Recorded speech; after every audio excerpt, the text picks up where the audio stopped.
선한 것들이 하나님과 경쟁하거나 또 하나님을 대체하게 해서는 안 된다. 이게 아브라함을 통해서 우리가 생각해 보았던 일계명의 실제적인 문제였죠. 자, 오늘도 같은 내용을 이제 야곱을 통해서 한번 생각해 볼 텐데 그 적용점은 정반대입니다. 아브라함의 경우에 있어서는 아들 이삭이 하나님을 대체할 수 있는 위험 요소로 이렇게 작용을 했다면, 야곱의 경우에 있어서는 자신이 아들 요셉의 인생에 대해서 하나님이 되려고 하는 그런 올무에 빠졌었죠. 그게 내용입니다. 시작은 이렇습니다. 외삼촌 라반의 집에서 20여 년간 생고생을 하고 아무것도 없이 이렇게 나와야 하는데, 하나님의 큰 은혜로 오히려 삼촌보다 더 큰 거부가 돼서 그 집에서 나오게 됐죠. 그런데 고향으로 돌아오던 길에 야곱의 일생일대의 사랑이 있습니다. 누굽니까? 라헬이죠. 라헬이 죽고 맙니다.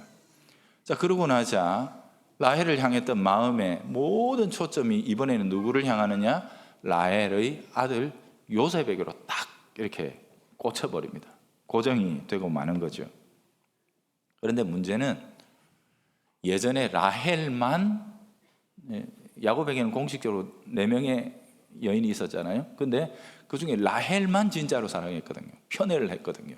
그런데 똑같은 방식을 자녀들 중에 요셉에게 그렇게 했다는 겁니다. 야곱의 여인들의 경우에 있어서는 레아는 성품과 신앙이 아주 탁월한 여인이었죠. 그래서 그 모든 것을 신앙으로 이렇게 다 커버해냈고, 또 나머지 2 여인의 경우에 있어서는 정식 부인이 아니라 첩으로 있는 거나 마찬가지니까 어떻게 무슨 불평을 할 수 있는 처지가 안 되니까 그래도 문제없이 이렇게 지나갔는데, 자식들의 경우야 그렇게 되겠습니까? 전혀 다른 문제죠. 아버지의 이런 치우친 사랑 때문에 요셉은 형제들 사이에 천덕꾸러기 왕따가 되고 맙니다. 급기야는 이놈을 죽여버려야 되겠다. 친형들이, 형님들이 그러는 거예요. 죽여버려야 되겠다 하다가 많이 봐줘서 외국에 노예로 팔아버리지요. 이런 일들이 일어난 겁니다. 물론 그 직접적인 원인이야 하나님께서 요셉에게 주신 계시의 꿈이 문제였다, 발단이 됐다라고 할 수 있지만, 애시당초 이 모든 일의 시작은 야곱의 분별 없는 사랑, 그게 단초가 됐다라고 말할 수가 있는 거죠. 야곱 자신의 입장에서 보면 이 어린 것이 의미 없이 살아갈 것을 생각하니 얼마나 가여웠겠습니까? 더군다나 자신에게는 그를 이렇게 밀어주고 그를 이렇게 감싸 안을 수 있는 힘도 영향력도 있었거든요. 당시의 족장은 거의 왕적인 존재였기 때문에 얼마든지 그럴 수 있었죠. 아무도 그의 행동에 이의를 제기할 수 없는 상황이었던 거예요. 그래서 당연한 줄 알았던 겁니다. 아니, 자식에게 채색옷 입히는데 뭐가 문제란 말인가? 근데 문제는 뭐예요? 나머지 자식들한테는 작업복을 입혀놓으니까 그런 거죠. 걔만 채색옷을 입혀놓은 것 아니겠습니까? 그죠? 물론 그게 그 당시 문화적으로 특별한 의미가 있기는 합니다만 어쨌든 외형적으로는 그랬던 거예요. 얘한테는 이럴 수 있어, 이래도 돼, 정당해, 당연해, 혼자서 그렇게 생각하는 겁니다. 이 아들만큼은 내가 잘 키워야 되겠다 그러는 겁니다. 이게 문제가 뭡니까? 스스로 당연하다고 생각했던 이게 집착으로 흘러갔고, 결국 그렇게 하다가 하나님께서 그 아들 요셉에게 하나님이 되실 수 있는 기회까지도 자기가 뺏고 말았다는 것입니다. 주님께서는 요셉 이야기 아시죠? 2번이나 이 꿈의 계시를 통해서 하나님이 요셉의 인생에 개입하시겠다는 암시를 줍니다. 그 가정에 주신 거예요. 그를 하나님의 구원의 일꾼으로 쓰시고 또 그와 동행하시겠다는 사실을 아주 강력한 꿈의 계시로 그 가정에 주신 거거든요. 요셉이 그걸 막 떠들었거든요. 그러면 적어도 아들이 받은 것에 대해서 야곱이 이 녀석이 뭔가를 받았구나 하는 거는 이상하다, 특별하다 싶은 걸 깨달았긴 했는데, 그걸 깊이 고민하거나 그것을 마음속에 깊이 묵상하며 새기지 않았던 것입니다. 그 가정의 가장이었습니다. 족장이었습니다. 언약에 있어서 대주였고 선지자 노릇하는 사람이며 제사장 노릇했던 야곱입니다. 그러니 다른 사람은 쉽게 넘어갔을지라도 하나님께서 터치하신 이 흔적은 야곱만큼은 깨달았어야 하는 거죠. 그런데 야곱은 전혀 그러지를 못했습니다. 왜 그랬는가? 얘는 내가 책임진다고 이미 단정하고 있었기 때문에, 얘는 내가 기를 거야, 내가 책임질 거야 라고 그렇게 지레 생각하고 있었기 때문입니다. 요셉의 인생에 하나님이 맡으셔야 할 자리를 사랑이라는 이름으로 야곱이 찬탈해버리고 만 겁니다. 이게 아브라함의 경우하고는 정반대죠. 아브라함은 아들이 하나님의 대용품이 됐었다면, 야곱은 뭐예요? 자신이 아들의 하나님이 되려고 했던 거나 마찬가지다, 이렇게 생각할 수 있는 거죠. 여러분, 이처럼 일계명을 실천적인 의미에서 또 구체적인 상황 가운데서 우리가 판단하려고 하면 대단히 복잡하고 또 미묘할 수 있다는 걸 아셔야 합니다. 다른 것들이 우리의 삶에서 하나님 노릇하도록 내버려 두었어도 안 되지만, 반대로 우리가 다른 누군가의 어떤 상황에서 하나님 역할을 내가 차지하려고 해서도 안 된다는 거지요. 이게 아브라함에게 있어서, 그리고 야곱에게 있어서 이 계명과 관련되어 나타났던 올무였다는 것을 우리는 기억해야 합니다. 여러분, 그런데 보세요. 아브라함과 야곱이 악해서 그랬습니까? 나쁜 의도로 그랬습니까? 아닙니다. 선하고 좋은 동기 때문에 그렇게 된 거예요. 부모가 자녀에게 책임감 갖는 거, 이건 당연한 거죠. 마땅히 그렇게 해야 하죠. 그런데 그게 너무 과도하게 돼가지고 하나님이 하셔야 할 영역까지 선을 넘어버리면 이런 일이 발생할 수 있다 하는 겁니다. 이게 참 어려운 것 같아요. 내가 애비지만 네 삶을 인도하시는 분은 하나님이시다. 그러니 내 역할은 어떻게 하든 너를 잘 일깨워서 그분 앞에 서게 하는 것이, 네가 그분을 의식하게 하는 것이지 네 하나님이 돼서는 안 된다. 내 역할은 거기까지다. 이론적으로 너무 뻔한 거 아닙니까? 다들 동의하시잖아요. 그런데 실제 상황 가운데 들어가 보면 이게 만만치 않다는 거예요. 우리 성도들이 그렇다는 게 아니고 이거 제 얘기입니다. 제 얘기. 목사인 저도 여기에서 늘 헤매고 갈팡질팡하는 겁니다. 다른 길이 없습니다. 사사건건 일들마다 그 문제 앞에서 하나님 앞에 기도하면서, 주님, 제게 맡겨주신 부모로서의 권위와 역할은 어디까지입니까? 라고 하나님께 물어야 합니다. 묻고 그분의 지시하심을 따라 매 순간마다 우리의 자녀들에게 우리가 하나님을 얼마나 이 순간에도, 애비 노릇하는 것, 이 일에도 우리가 얼마나 극단적으로 하나님을 의식하고 조심하고 있는지에 대해서 일깨워 줄 수 있어야 한다는 거죠. 우리는 이런 말 좋아하잖아요. 이게 다 선배님 덕분입니다. 아버지 덕분이에요. 아버지 덕분에 여기까지, 엄마 덕분에 여기까지, 선생님 덕분에. 우리는 이런 말 참 좋아한다는 거거든요. 좋은 말이긴 하죠.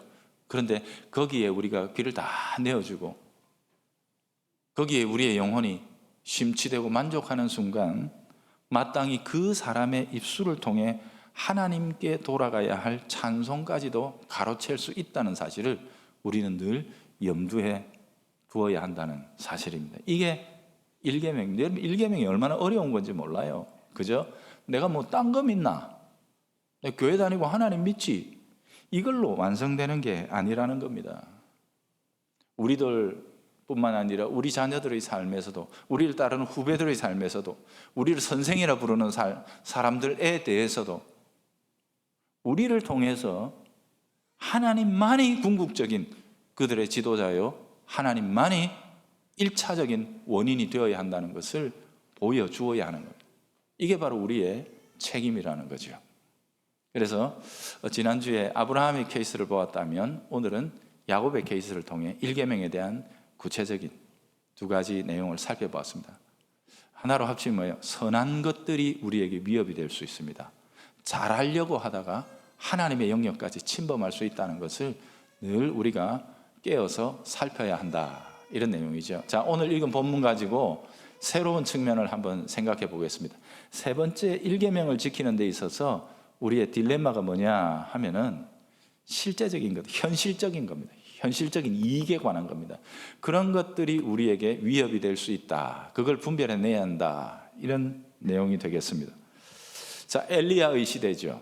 그 시대의 왕이 아합이었으니까 정치적으로는 아합의 시대 이렇게라도 말할 수 있겠는데요. 그때가 어떤 때냐 하면 이스라엘 백성들 몇 명이 하나님께서 하나님 앞에 배교하고 등을 돌린 시대가 아니고 거의 국가적으로 하나님께 등을 돌린 시대입니다. 국가적인 배교의 시대가 바로 이 시대였죠. 아합 왕가가 시돈이라는 이방 나라와 결혼 동맹을 맺습니다. 그렇게 하면서 거기에 있는 이세벨이라는 공주를 이제 신부로 데려오는 거죠. 왕이 돼가지고 앞장서서 하나님의 언약을 책임진 왕이 앞장서서 불신 결혼을 한 겁니다. 이유는 간단합니다. 당시에 두로와 시돈으로 대변되는 이 페니키아 지역은 전성기를 맞이하고 있는 해상무역의 절대자였거든요. 당대 최고의 자본주의 시스템과 식민지 무역의 방식으로 절정의 부를 구가하고 있었습니다. 우리도 울산도 이 배를 잘 만들지만 그 당시엔 조선술이 세계 최고였고 항해술도 세계 최고였죠. 그래서 아주 독보적인 부를 누리고 있었던 나라하고 이 사돈을 맺어가지고 이 잘 나가는 사돈 덕분에 우리도 번영을 좀 누려보자 라고 생각했던 게 아합 왕가의 외교 정책이었습니다. 그래서 이세벨을 위해서 큰 영향이었겠죠. 수도까지 옮깁니다. 사마리아로 옮겨버리죠. 그리고 나서 신정과 제단을 이세벨의 종교에 지어주고 내어줍니다. 그래서 이세벨의 종교가 이스라엘의 국교처럼 되어버립니다. 사마리아는 그 성지가 되죠. 이세벨은 여호와의 말씀을 증거하는 선지자들을 가차없이 죽이고 핍박했고 반면에 자기의 어용 선지자들을 많이 양성해가지고 그렇게 바알 종교를 아주 든든하게 세웠던 거예요. 이스라엘의 사회에 있어서 모든 정치적이고 경제적이고 또 성공이라는 것은 이세벨과 그의 종교에 의해 좌우되는 시대가 되고 만 것입니다. 이스라엘 백성들에게 있어서는 더 이상 하나님의 백성으로서의 특징이 안 보이는 시대가 된 거예요. 껍풀떼기로는 하나님의 백성이라고 하지만 실질적으로는 하나님의 백성인 특성이 하나도 나타나지 않는 시대가 바로 이 시대였던 겁니다. 왜요? 아합이 지도자가 실용주의를 선택한 결과였습니다. 시돈이 자랑하던 물질 문명에 마음을 내주고 끌려간 탓이었습니다. 바로 그런 시대에 호련이 나타나서 하나님의 저주가 임할 것이다 라고 선언해놓고 3년 동안 사라졌던 인물이 엘리야인데 오늘 보면은 3년 만에 엘리야가 다시 나타난 상황입니다. 그래서 갈멜산에 다 불러 모으죠. 바알과 아세라 선지자 다 불러 모아봐라. 여호와의 선지자는 나 혼자밖에 없으니 여기서 누가 참신인지 오늘 드디어 하나님께서 드러내실 것이다. 그렇게 한 거죠. 너희가 어느 때까지 둘 사이에서 머뭇머뭇하려느냐. 이 머뭇머뭇한다는 말은 언제까지 간을 보고 있을래? 어느 찍어 먹어보는 거예요. 어느 게 더 나은지. 바알이냐 여호와냐. 지금까지 전부 바알이 득세하고 있는 거죠. 언제까지 그렇게 간을 보고 있을 거냐 이렇게 책망하는 거예요. 여호와가 만일 하나님이면 그를 따르고 바알이 하나님이면 그를 따라라 라고 이렇게 꾸짖으면서 권면합니다만 보세요. 백성들이 말 한마디도 대답하지 않았다라고 이렇게 나옵니다.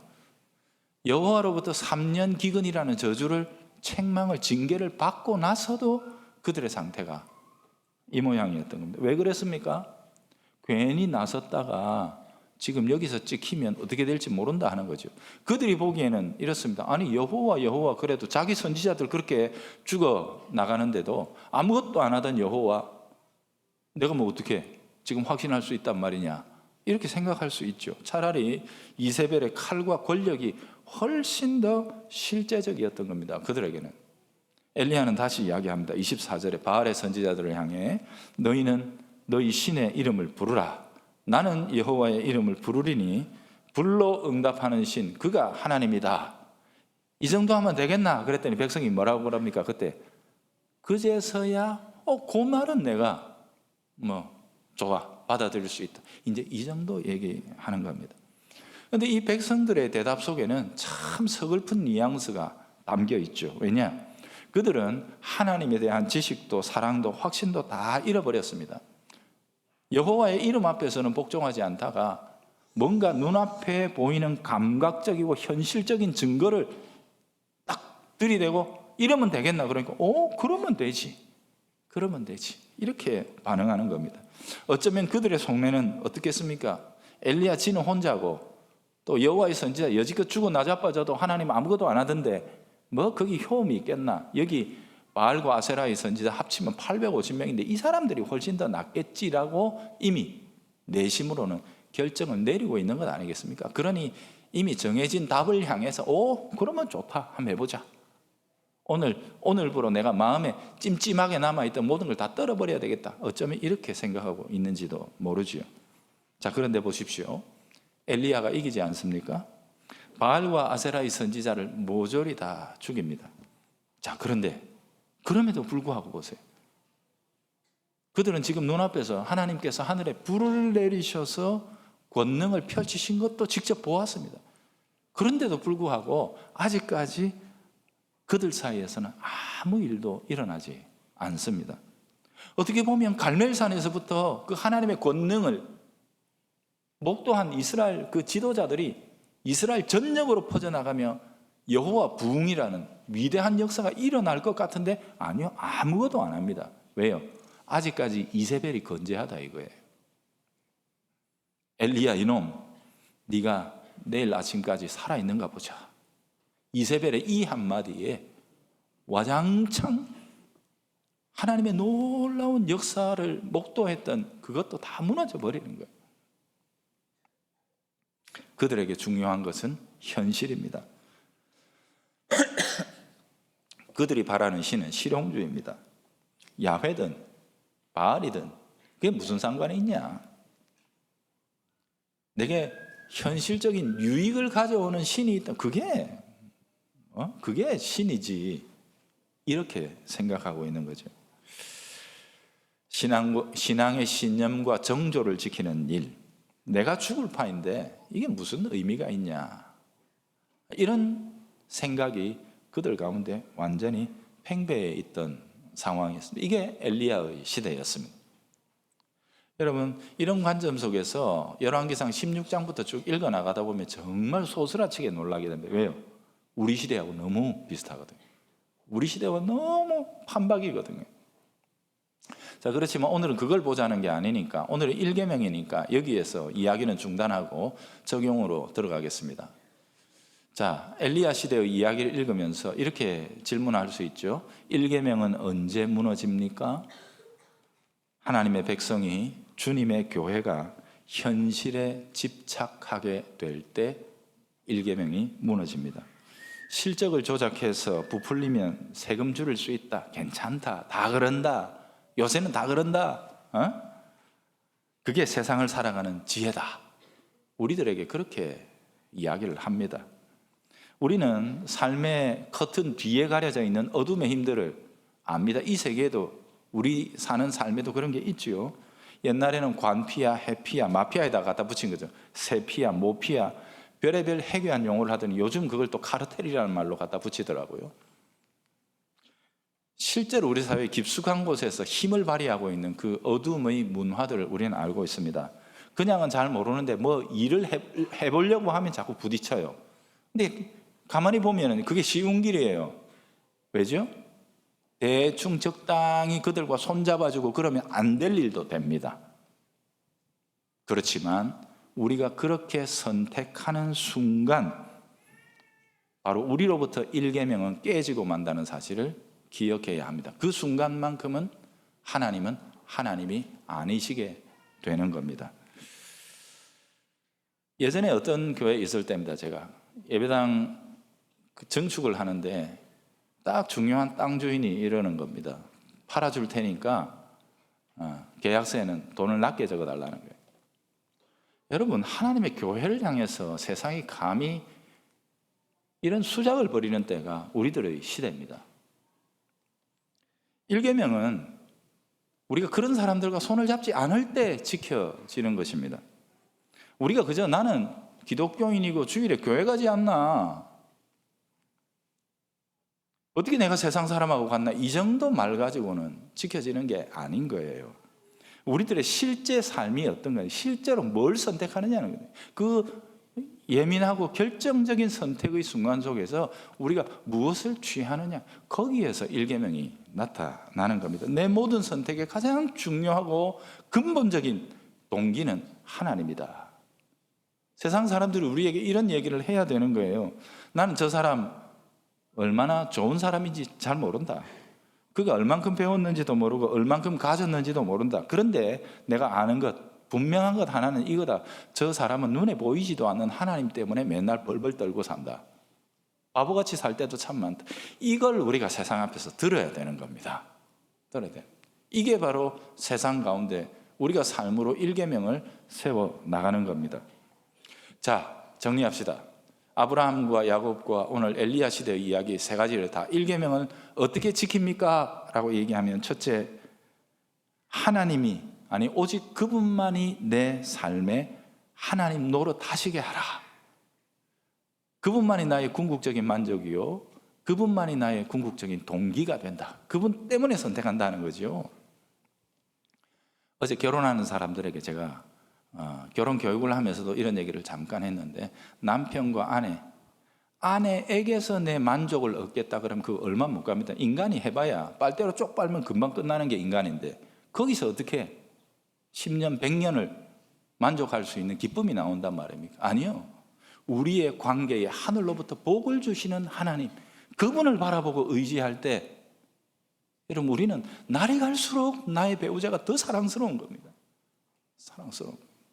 이 땅에 속한 이유가 아니라 하나님이 그 관계 속에 한량없이 부어주시는 그 거룩한 만족들, 기쁨들, 그것 때문에 되는 거죠. 여러분, 이게 바로 일계명입니다. 일계명. 두 번째, 야곱의 경우에 있어서 일계명은 어떻게 지키는 겁니까? 우리가 마땅히 해야 할 일일지라도 그 누군가의 삶이나 어떤 일에 있어서 하나님 노릇을 하지 않으려고 두려워해야 한다. 이게 일계명입니다. 하나님이 하실 수 있는 영역을 넘어서서는 안 됩니다. 세 번째는 뭡니까? 오늘 그 엘리야의 이야기입니다. 실용적인 것들, 실제적인 이익들을 가지고 우리에게 음험한 손을 내미는 세상 앞에서 우리가 단호히 그것을 뿌리치고 우리가 하나님의 백성으로서 어리석은 길들을 걸어갈 수 있을 그때에 세상 앞에서 우리는 하나님만이 우리의 참된 신이심을 나타내고 있는 것입니다. 사랑하는 우리 성도들의 삶에서 하나님의 이 놀라운 능력과 역사가 표출될 수 있기를 주님의 이름으로 축복합니다. 주님, 감사합니다. 일계명 지키는 일도 우리에게는 만만치 않습니다. 쉬운 일이 아닙니다. 주님, 그러나 우리의 영혼을 일깨워 주셔서 우리가 불꽃 같은 마음으로 늘 깨어 항상 내가 어디에 머물든지 어떤 일을 하든지 하나님만이 참 하나님이시요 영광 받으실 분이신 것을 세상에 드러내게 하여 주옵소서. 예수님 이름으로 기도합니다. 아멘.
주